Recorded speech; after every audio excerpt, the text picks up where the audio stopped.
I know from personal experience that changing grade levels can, in fact, be quite stressful and somewhat scary. But if you think about it, it could also be quite invigorating and exciting.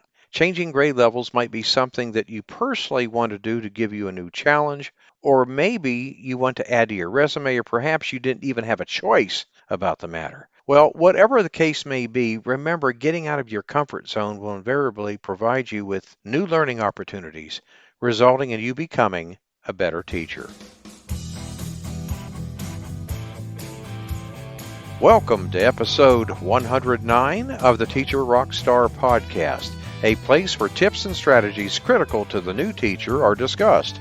I'm your host, Steve Hiles, and today's episode, I want to share a few powerful tips when changing grade levels. But before we do, here's a quick word from our sponsor. Would you like to supercharge your classroom management skills? Well, if you're a teacher with 0 to 5 years of classroom experience, a student teacher, or perhaps maybe you're a teacher returning back into the classroom after an extended absence, the Teacher Rockstar Academy course is for you. Gain the confidence, the skills you'll need to crush it on day one and beyond. Take advantage of one-to-one personal coaching, 1 year of email support, an invite to our Facebook community group, the online classroom, and super cool bonuses. Enroll now at tra.teacherclassroomresources.com. So invest in yourself and enroll today.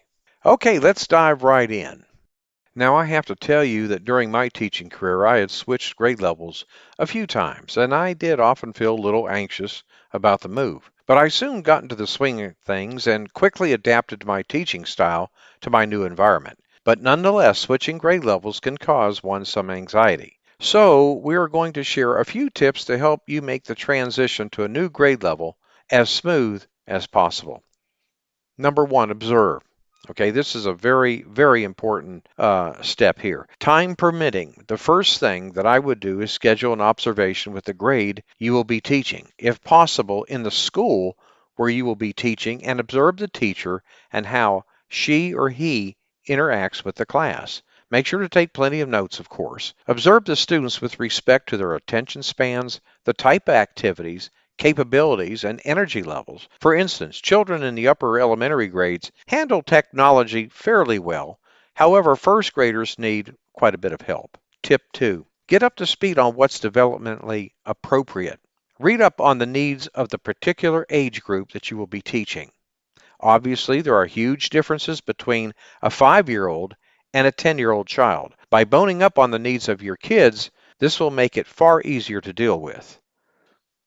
Tip number 3, consider the general overview of academic expectations. Now, this is where you will want to dig into your state and school district standards. This will help you get a sense of grade level expectations. This will definitely help in terms of providing you with a broad overview of the scope and sequence of each grade level. Tip number 4, consider specific resources. Now, what would be extremely helpful would be to get your hands on a particular reading or math curriculum program. For sure, you won't be able to digest the whole curriculum, but at least you will have gained an overview of concepts and the difficulty level. Resource sharing sites like Teachers Pay Teachers are awesome for checking grade level activities. What has been a tremendous help to me was obtaining a curriculum map, so make sure that you get yourself a copy. Moving on to number 5. Reach out to team members. Now, this is very helpful as well. I have found that this tip is crucial to getting started off on the right foot. I found that most teachers are happy to offer candid advice as well as share valuable tips and strategies. So don't forget to take advantage of this. Tip number 6, just realizing that many aspects of teaching are universal. So let me explain. Think about this for a second. Whether you teach 8th graders or 1st graders, all students need guidance, structure, and feedback. Kids thrive when they feel connected to the classroom community. Also, teachers building strong relationships with their students applies across the board, regardless of what grade level that you teach. Tip number 7, utilize your strengths. Now, I want you to consider this. If you taught in upper grades and are moving down, you have firsthand knowledge about where your students will eventually be heading in terms of standards and skills.